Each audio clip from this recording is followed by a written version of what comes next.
a kind of sequel to Friday's sermon, in which I reflected on Jesus saying yes to God, whatever God asked of him. But instead, I want to take a slightly different tack, and I want to invite you to explore the idea that Easter might sometimes be a verb. I was alerted to this idea a couple of years ago when then Bishop Jeremy from Brisbane Diocese, now Archbishop Jeremy of Brisbane, shared on Facebook, I think it was, a portion of a poem by Gerard Van Hopkins called The Wreck of the Deutschland.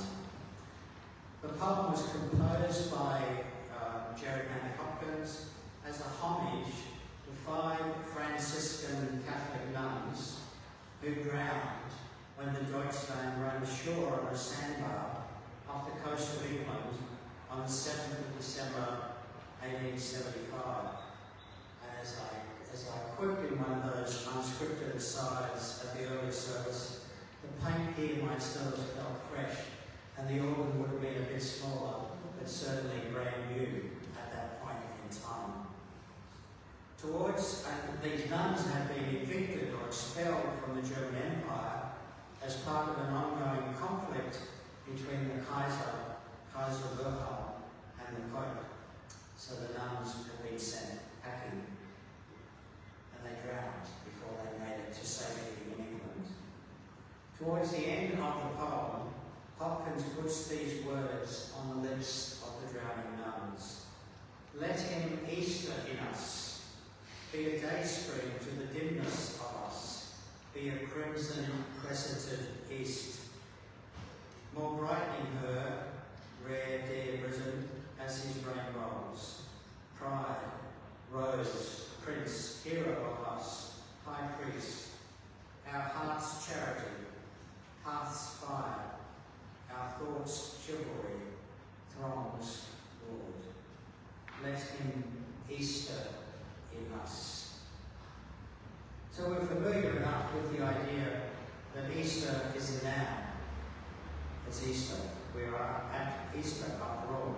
And we know it functions many times as an adjective, as in Easter Day, Easter week, even Easter bunny and Easter eggs.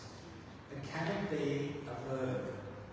Let's imagine it that way for our spiritual exercise this morning. And if Easter can be a verb, maybe it is a verb to be used when God says yes to Jesus and yes to us. Like the nuns drowning in the stricken vessel off the southeast coast of England, Jesus needed to be Eastered. And he was, as we celebrate today. But there is much more Eastering needed than the raising of Jesus. Our beautiful blue planet circling around the sun needs to be Eastered. The indigenous people of Palestine yearn to be Eastered, especially those poor souls in Gaza. The state of Israel needs to be Eastered. The people of Ukraine are desperate to be Eastered. The people of Sudan and South Sudan cry out to be Eastered. The indigenous people of this ancient land yearn to be Eastered. The city of Ipswich and our neighbouring villages across the West Moreland region hope to be Eastered. Indeed, the whole of South East Queensland looks to be Eastered. Our families yearn to be Eastered. Those living with chronic illness look to be Eastered.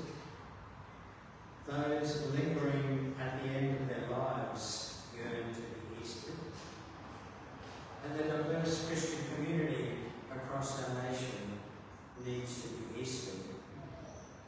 The Anglican Church of Australia is in profound need of Eastering. Our parish here needs to be Eastered. I need to be Eastered. Perhaps you also need to be Eastered. Eastering is the power of God seen in the powerful wind that hovered over the primal sea in the book of Genesis. Eastering is the story of a slave community finding its identity and its freedom as they walk into the waters of the Red Sea. Eastering is the sound of dry bones scattered across the battlefield, returning to life as the Spirit of the Lord moves gently but powerfully among them. Eastering begins when a young girl from Nazareth says yes to the Archangel Gabriel. Eastering transforms the dead Jesus into the risen Lord. Eastering happens when Mary meets her beloved in the garden, as we read just a few minutes ago. Eastering can be seen when a stranger breaks the bread in a house at Emmaus. Eastering occurs when the risen Lord joins the frightened disciples behind their locked doors. Eastering continues when Paul encounters Jesus on the road to Damascus. Eastering is our experience when we say yes to God. And Eastering occurs each time we claim our